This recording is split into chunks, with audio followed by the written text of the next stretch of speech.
Hello, সবাই কেমন আছো? আবার নতুন রেসিপি নিয়ে চলে আসলাম এবার রান্নাঘর থেকে। একদম ইউনিক। দেখো একদম কীরকম লাগছে দেখতে, একদম লোভনীয় মনে হচ্ছে না?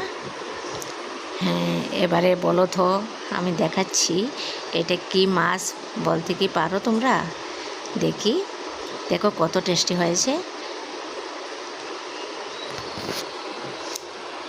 এবারে বলো এটা কি মাছ। এখানটা অনেকগুলি মাছ আছে, কিন্তু আমি সবগুলি মাছ তো রান্না করব না, আমি শুধু একটাই করব। এই যে বড় সাপের মতো কুচে মাছ।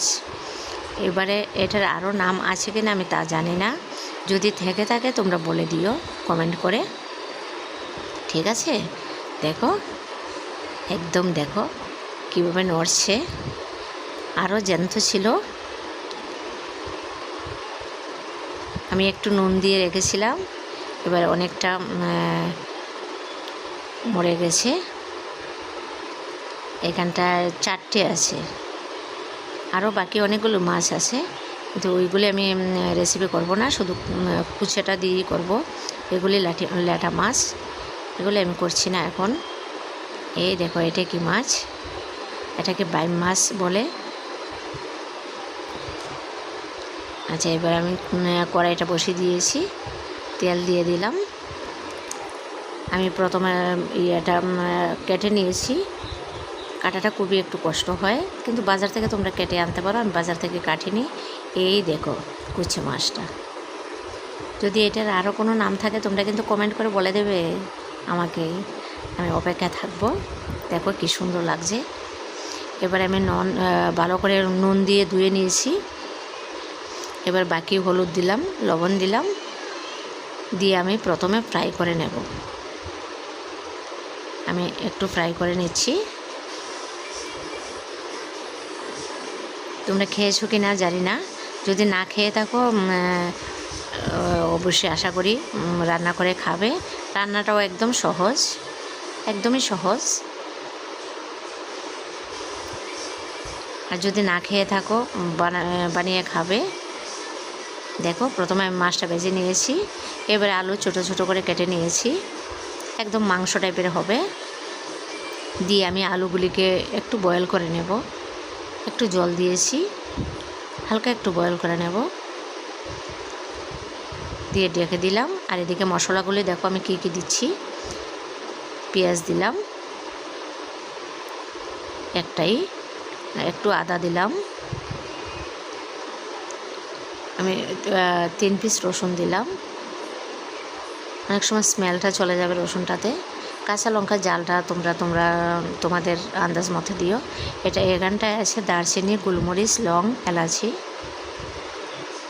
আর একটা স্মেল আসবে। আর শুকনো লঙ্কা দিয়েছি। এবার আমি গ্রেট করে নেব। এদিকে আমার আলুটাও হয়ে গেছে। দেখো আমি এখন একটু তেল দিয়ে ফ্রাই করে নেব, ভেজে নেব একটু।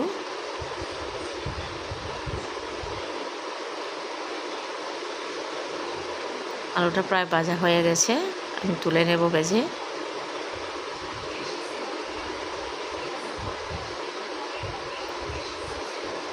মানে অপূর্ব লাগে, কুচেটা না খেলে নাকি ব্লাড হয় শরীরে, খাওয়া ভালো। এবার আমি তেল দিয়ে দিলাম, এটাতে আমি একটা তেজপাতা দিয়েছি।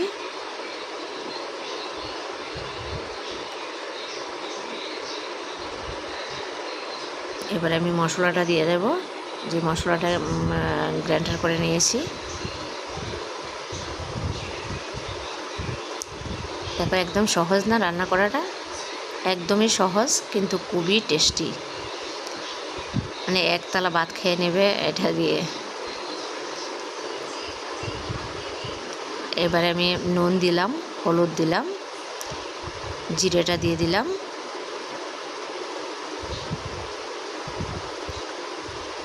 দিয়ে আমি মশলাটাকে ভালো করে ফ্রাই করে নেব, ভালো করে ভেজে নেব। মশলা থেকে আপনি থেকেই দেখবে তেলটা ছেড়ে আসবে, তখন বুঝতে পারবে যে মশলাটা ভাজা হয়ে গেছে। অ্যাকচুয়ালি রান্নাটা মশলাটা ভাজাই মেন। যত ভালো মশলাটা ভাজা হবে ফ্রাই হবে ততই রান্নাটা টেস্টি হবে। দেখো তেল ছেড়ে দিয়েছে। এবার আমি আলুগুলি দিয়ে দেব। আলুগুলি দিয়ে দিয়েছি। একটু নেড়ে নিয়ে আমি মাছটাও দিয়ে দেবো, কারণ মাছটা এই মাছগুলি ভাঙবে না। একটু শক্ত টাইপের থাকে, যে কারণে আমি মাছগুলি দিয়ে দিচ্ছি। দিয়ে দিলাম, দিয়ে আমি আবার একটু ভেজে নেব। এতে আমার আলু, মাছ, মশলা সবগুলি ফ্রাই হয়ে যাবে। তারপর আমি জলটা দিয়ে দেব। কে কোথা থেকে দেখছো আমাকে কমেন্ট করে জানাবে। আর নতুন বন্ধুরা আমার চ্যানেলটাকে সাবস্ক্রাইব, লাইক, শেয়ার করে দেবে। সবার আগে আমার নতুন নতুন রেসিপিগুলি তোমাদের কাছে পৌঁছে যাবে।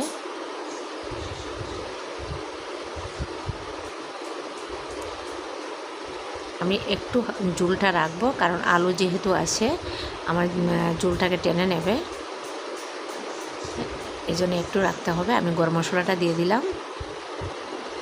আমি এখানটা শালিমার গরম মশলা ইউজ করি, দিয়ে দিয়েছি। আর আমার চ্যানেলগুলি দেখার জন্য সবাইকে ধন্যবাদ। দেখো মনে হচ্ছে কি সুন্দর লাগছে।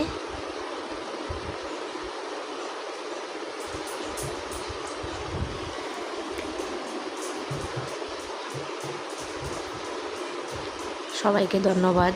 আমি আবার নিত্য নতুন রেসিপি নিয়ে চলে আসব। বাই।